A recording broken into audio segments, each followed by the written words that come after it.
5 जून यानी अंतर्राष्ट्रीय पर्यावरण दिवस का दिन। ये दिन सिर्फ हमारे लिए नहीं बल्कि पूरी मानव जाति के लिए बेहद महत्वपूर्ण है और विचार करने का दिन है कि आखिर जिस प्रकृति ने हमको इतना कुछ दिया, क्या हम वास्तव में उसका कुछ चुका पा रहे हैं? आप देखिए, एक प्रश्न पर विचार कीजिए कि आखिर हमारा धरती पर जीवन क्यों बचा हुआ है, क्यों हम जीवित हैं? तो सिर्फ एक ही आंसर है इसका, क्योंकि हमारे आसपास वो सारी चीजें हैं जो हमारे जीवन को बनाए रखने और बचाए रखने के लिए जरूरी हैं। जैसे जल, जंगल, जमीन, जीव जंतु, वायु।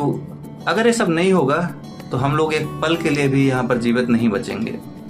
लेकिन कहते हैं ना कि इंसान की फितरत होती है, जब कोई चीज़ हमारे आंखों के जितना करीब होती है हम उसका महत्व नहीं समझ पाते और हम अनदेखी करना शुरू कर देते हैं। ऐसा अक्सर आप लोग देखिए अपने करीबियों के साथ भी करते होंगे, लेकिन इस बार गलत ये है कि हम ये प्रकृति के साथ कर रहे हैं। हमको कोई परवाह नहीं है कि जंगल का क्या होगा, हमको बस वृक्ष काटने हैं। हमें जानवरों की खाल पसंद है, उनके सींग पसंद है, इसलिए हम जानवरों का शिकार करेंगे। हमें सिर्फ अपना उद्योग धंधा चलाना है और कम पैसे में सामान बने, इसके लिए हम जो भी वेस्ट निकलेगा उसको नदी तालाब में बहा देंगे। हम आलसी हैं, इसलिए हम 100 मीटर की दूरी भी बाइक से तय करेंगे।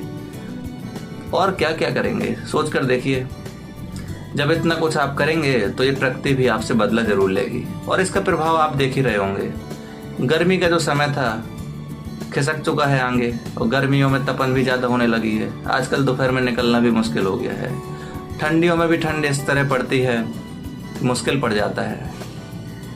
हिम तेजी से पिघल रही है, आसपास का वातावरण दूषित होता जा रहा है। एक समय जब 100 वर्ष की आयु मानी जाती थी इंसान की, तब सिर्फ और सिर्फ पर्यावरण की वजह से थी।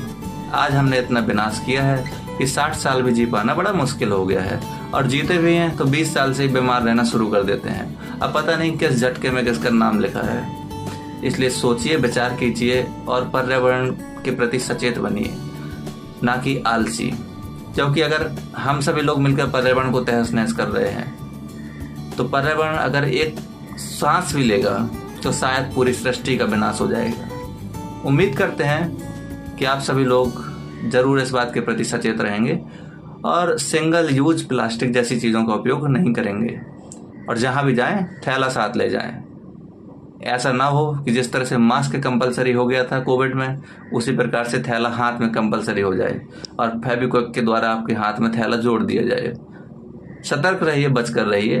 धन्यवाद।